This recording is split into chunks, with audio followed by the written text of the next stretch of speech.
Hi everybody, I'm your host John Ivison. Welcome to our weekly video series discussing the week in Canadian politics. Joining me are Andrew Balfour, who is managing partner at Rubicon Strategies, a man who is not so much woke as barely awake, and Marcella Munro, who is the owner-operator of WPM Public Affairs. And a conversation with Marcella is like being enlivened by champagne, perhaps because she is often enlivened by champagne. Today we are going to talk... Just white wine today, though, John. Just white wine. Yeah. And cheers to you all, by the way. The end of the week is in sight. We're going to chat about the Supreme Court ruling, which came down today. We're discussing this on Thursday, which makes it look like Trudeau's carbon tax is here to stay. We'll take a run around the issue of sexual misconduct in the military, and we'll throw forward to the federal budget, which we now know is going to be on April 19th. So Scotland's angriest man, which is not me, but is Malcolm Tucker, the star of the Thick of It TV series, once used the word omnishambles to describe a situation that was suboptimal, to say the least. And I think that should be the basis of a weekly series, the omnishambles of the week. Now clearly the Conservative Convention was an early contender, but now we have the Supreme Court decision on the carbon tax, wherein 3 provinces have spent millions and millions of dollars. I think Ontario was $30 million, chasing a case which always seemed to me to be hopeless, i.e. that the federal government was acting out with its jurisdiction. Do you think there was ever any chance that this was going to be a success for Alberta, Ontario and Saskatchewan? And what are the implications now? Marcella. Well, I never, having lived and worked in Alberta for 5 years, 2 of them with the Notley government, there is no universe in which I believed this court case would be successful. I believe that I share that opinion with many of the very talented and intelligent people in the patch who understood that this court case wouldn't be successful. Alberta's got a particular problem because now they have a premier who not just doubled down today in his press conference, by the way, showing in my view that he doesn't actually understand how the renewables electricity market works, but that's a whole other question. But he's, basically chose this as yet another way to do the only thing that really seems to excite Jason Kenney, which is to attack the federal government, and in turn he attacked the Supreme Court, which I found, a little bit alarming, considering the guy hasn't got a college degree, much less a law degree, and now we're supposed to take his opinion about the basis of our Constitution over the Supreme Court justices. But it's not the first time he's had to go to the Supreme Court, by the way. When he was in Ottawa, he used to do that regularly. But I think it speaks to kind of this deeper problem that Conservatives have nationally, right? He is kind of the poster boy for what the problem the Conservatives have, which is it doesn't really matter how smart he is in, acting like he's won a victory when he's clearly had a big defeat, because this has, as we know, implications for the Conservatives across the country. And the brass politics of it is that, we just sat through a convention that contradicted the leader on whether climate change is real, and now he has probably his most vociferous premier sort of doubling down on this idea that they shouldn't have to put a price on carbon. I think it's also causing a fight within Conservative circles. We saw Ken Bosenkool come out today with yet again, he's done this a few times, right? Making the passionate case for conservative carbon pricing. So I think it is a big mess for the Conservatives federally. Well, so Andrew, that brings up the issue, and Ken was mentioning that, if you're a Conservative premier, why would you want the proceeds of this tax, which is now going to be here to stay, why would you want the proceeds going to Ottawa when you could actually harvest them and do something with them? I mean, what he suggested was there's already a top-up for rural residents. It's a 10% top-up. You could turn that into a 20% top-up for rural residents. You could even add a 10% top-up for suburban residents. So what does somebody like Doug Ford do now? Well, I don't think that there's a lot that they can do. I mean, this is now the ruling from the top court in the land, and they're going to have to adapt. They can come out and do their press conferences and be angry today, and tomorrow when they wake up, they have to figure out how they take best advantage of this, because there's no province in this country that doesn't need more revenue. But they could bring in their own carbon tax or some kind of carbon pricing. Absolutely, as long as it's within the federal framework.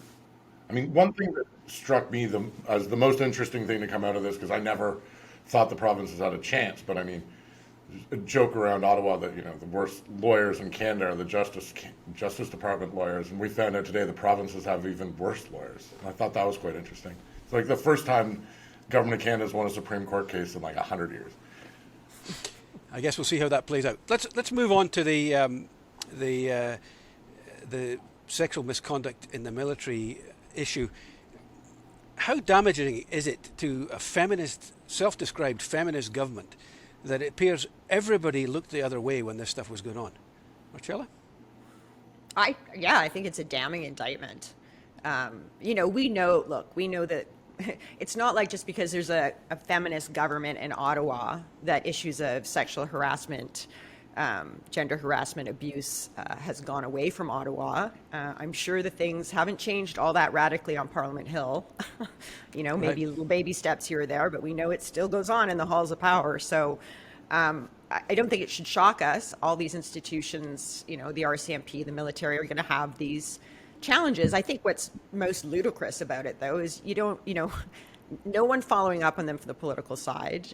It seemed like it was a bit of a hot potato between two different governments. This issue was kind of bouncing around. No one really wanted to take it on.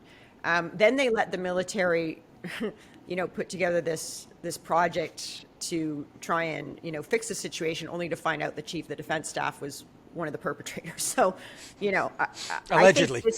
Allegedly, excuse me. But, I think the federal government needs to sort of put their elbows into it. I think it's a bit silly that they keep acting like it's no one's challenge except the military's. Right, Andrew? Yeah, I mean, it's not a enviable situation for anyone. I mean, and I'm not to be overly partisan, but I mean, I do believe that this government has gone out of its way to try and change things around.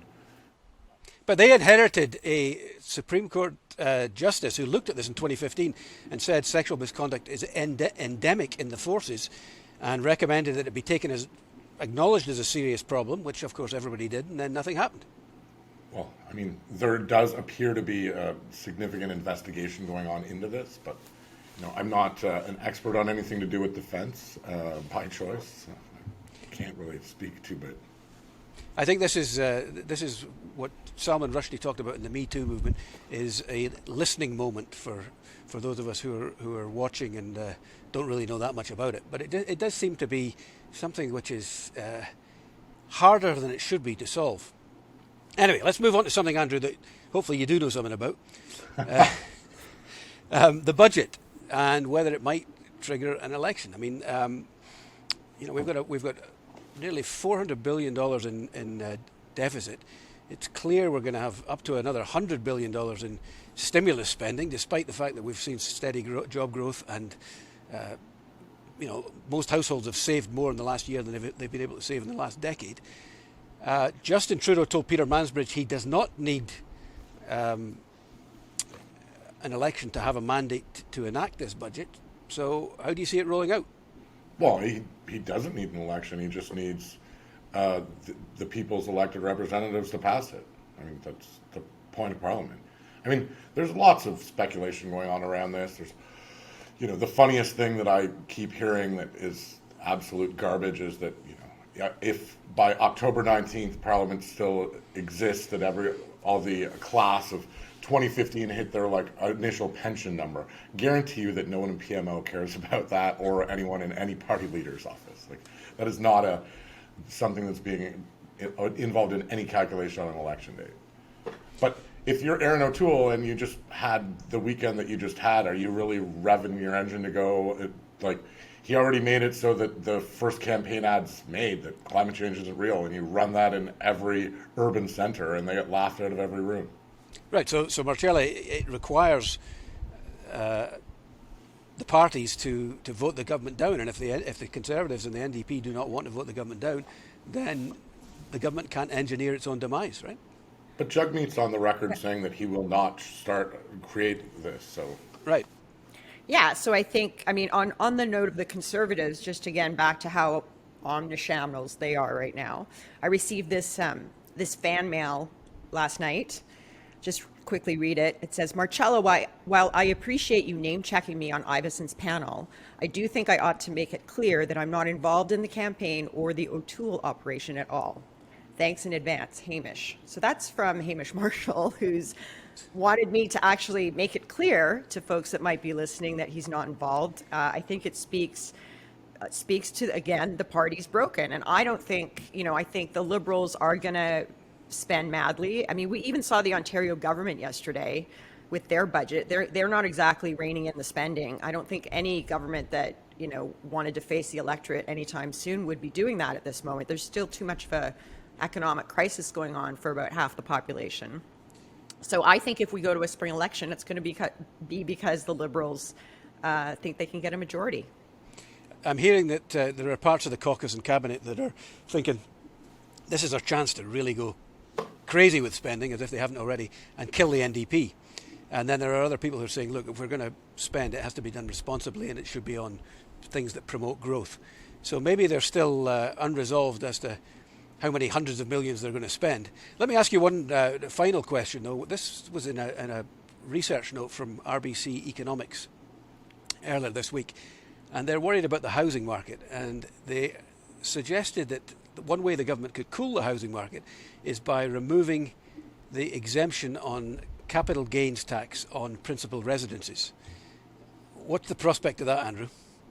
Well, I mean, you're all of a sudden going to make it so the largest investment the majority of Canadians have is their home, and now you're going to take away that incentive that they've been working towards to pay down their mortgage for the last 25 years? I don't think so. I mean, would that not be a politically suicidal move?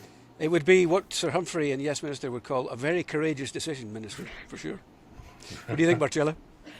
I feel like someone at RBC got maybe tipped on something that might be circulating in finance and decided to nip it in the bud by releasing the report and making sure that some Canadians got freaked out and phones started ringing in Ottawa. That is the way these things tend to work, for sure. I've seen that happen and I've been the victim of it myself. So anyway, great discussion, guys. Let's try it all over again this time next week. And in the meantime, slán je va. Cheers, guys.